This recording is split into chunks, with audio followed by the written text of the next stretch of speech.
Olá para todos, sejam bem-vindos e vamos a um vídeo como refutar o calvinismo na questão da perda da salvação. Uma vez salvo, salvo para sempre. O calvinismo ensina que Deus escolhe quem vai ser salvo e que depois disso é impossível perder a salvação. Será se isso procede? Isso tem fundamento bíblico? Não tem. É infundado.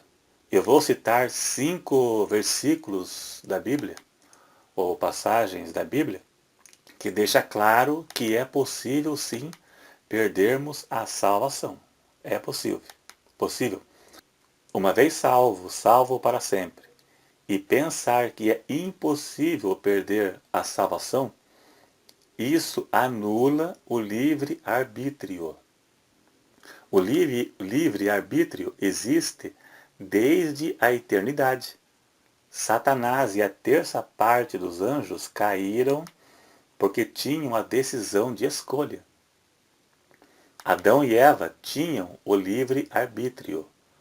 O livre-arbítrio foi dado assim que Deus pôs a árvore do conhecimento do bem e do mal de propósito para que o livre-arbítrio fosse dado. Gênesis 2, verso 16. Então, o livre-arbítrio foi dado desde a eternidade. E a doutrina do calvinismo anula o livre-arbítrio. Deus pôs a árvore do conhecimento do bem e do mal, e Adão e Eva tinham a decisão de escolha de comer ou não. Desde a eternidade, obedecer a Deus ou não é opção de escolha. Senão as pessoas serviriam a Deus por obrigação e não por amor a Ele. Isso se aplica tanto a Satanás e os anjos caídos ainda no céu, e a todos nós, a começar por Adão e Eva. O calvinismo ensina que a pessoa que se desvia da igreja é porque nunca se converteu. Em parte, sim, nesse ponto aí, existe o desviado. Eu já fiz vídeo falando sobre isso. Existe o desviado do sistema religioso e existe o desviado do evangelho. A maioria dos desviados hoje são desviados do sistema religioso. Ficam crentes e se batizam sem se converterem. Se batizam de qualquer jeito, não se convertem e depois saem da igreja, apenas desviado da igreja. Eu vou fazer um vídeo sobre esse assunto. Eu tenho um, mas eu vou fazer outro a qualquer momento aí. Então, vamos ao primeiro exemplo aqui a primeira citação bíblica acerca que é possível perder a salvação. Êxodo 32, verso 32 e 33.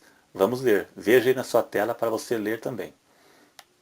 Moisés, quando intercedeu a Deus pelo povo, Moisés disse: Agora, pois, perdoa o seu pecado, senão risca-me, peço-te do teu livro que tens escrito.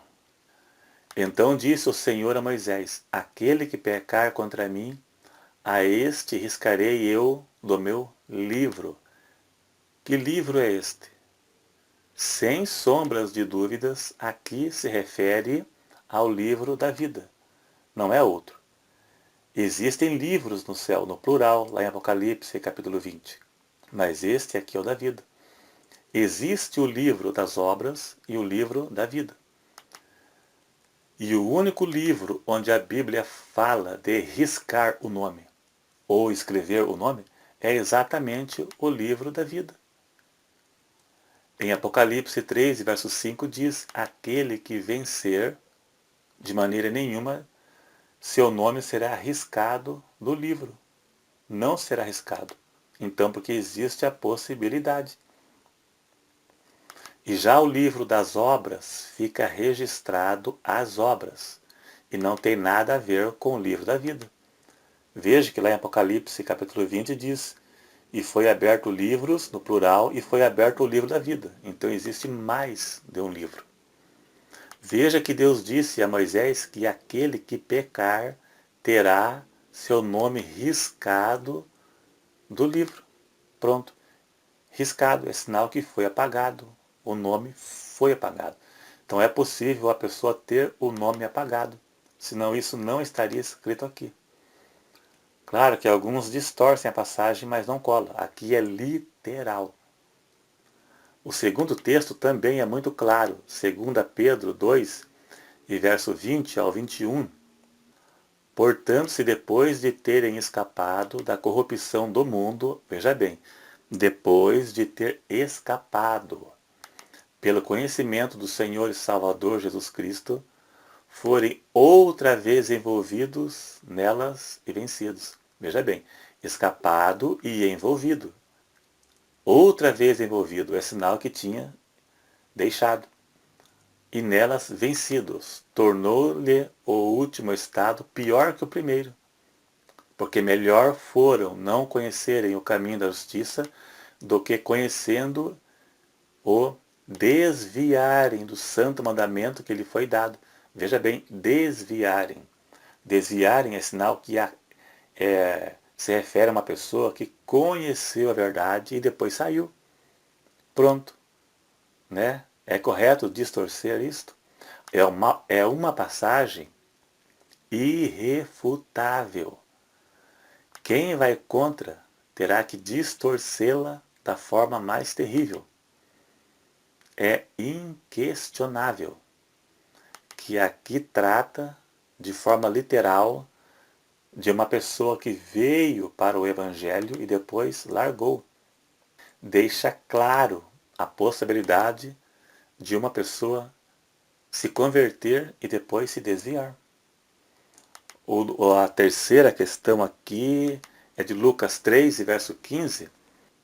Lá fala de 3 parábolas que trata dos desviados. Desviados da palavra. A parábola das 100 ovelhas, das dracmas perdidas e do filho pródigo. E não adianta dizer que o filho pródigo não era convertido, como já vimos falando por aí, sendo que o texto deixa claro que deixou a casa de seu pai e depois de sofrer, ele voltou. Então, estas 3 parábolas não tratam de uma pessoa que foi para um sistema religioso e nunca se converteu e depois saiu e depois voltou. De maneira nenhuma. Aqui trata literalmente e realmente de um desviado do Evangelho. Essas 3 parábolas tratam do desviado. E a quarta é Apocalipse capítulo 2, verso 5. Lá diz assim: lembra-te, pois, de onde caíste, e arrepende-te e pratica as primeiras obras. Veja bem, para cair tem que estar em pé. Quando não, brevemente te virei e tirarei do seu lugar o teu castiçal, se não se arrependeres. Este versículo deixa claro, para cair precisa estar em pé. Trata de alguém que estava em pé, que para cair primeiro precisa estar em pé. E o verso trata de uma advertência. Diz, lembra de onde caiu e volta antes que seja tarde. Não apenas mostra a possibilidade de cair, como também mostra que existe a chance de voltar também. Se voltar, haverá chance. A última é Hebreus capítulo 6, verso 4 até o 6. Vamos ler. Porque é impossível que os que já uma vez foram iluminados, veja, iluminados pelo Espírito Santo, e provaram o dom celestial, e se fizeram participante do Espírito Santo convertido, e provaram a boa palavra de Deus e as virtudes dos séculos futuros convertidos, e recaíram, sinal que antes estavam em pé. Sejam outra vez renovados para o arrependimento. Pois assim quanto a eles, de novo, voltaram a crucificar o Filho de Deus. Aqui trata de uma pessoa apóstata, que um dia foi iluminada, tinha o Espírito Santo, provou os dons celestiais. Para que aconteça tudo isso, tem que ser convertido. Precisa mais do que isso? Aqui trata literalmente de uma pessoa que foi convertida e se apostatou, negando a verdadeira fé, a ponto do Espírito Santo se afastar dela de forma definitiva, e assim ficando numa situação irreversível, num caminho sem volta, pois o Espírito Santo, conforme João 16, verso 8, é que convence a pessoa do pecado. Se ele se afastar da pessoa, a pessoa não tem mais volta. Não tem mais, porque é ele que convence do pecado. É essa situação aqui de Hebreus 6, verso 3 e 4. É isso aí. Ficou provado, na verdade, isso é algo resumido, vai muito mais além. Mas para esse vídeo aqui está de bom tamanho. Deu para compreender. É possível sim uma pessoa perder a salvação. Né? Se não fosse possível, não teria tanta advertência na Bíblia. Se existe advertência, é porque é possível. E as pessoas iriam se acomodar. Eles dizem que depois que a pessoa se converte, se voltar à prática do pecado, é porque nunca se converteu. Negativo. É possível sim. Davi, por acaso, ele adulterou. Né? Sansão caiu em pecado de adultério, de fornicação, pecado sexual. Salomão. Será se eles nunca se converteram? Claro que se converteram. É possível sim. É isso aí. Se você gostou desse vídeo, você clica em gostei. Se você não for inscrito, se inscreva. E até o próximo.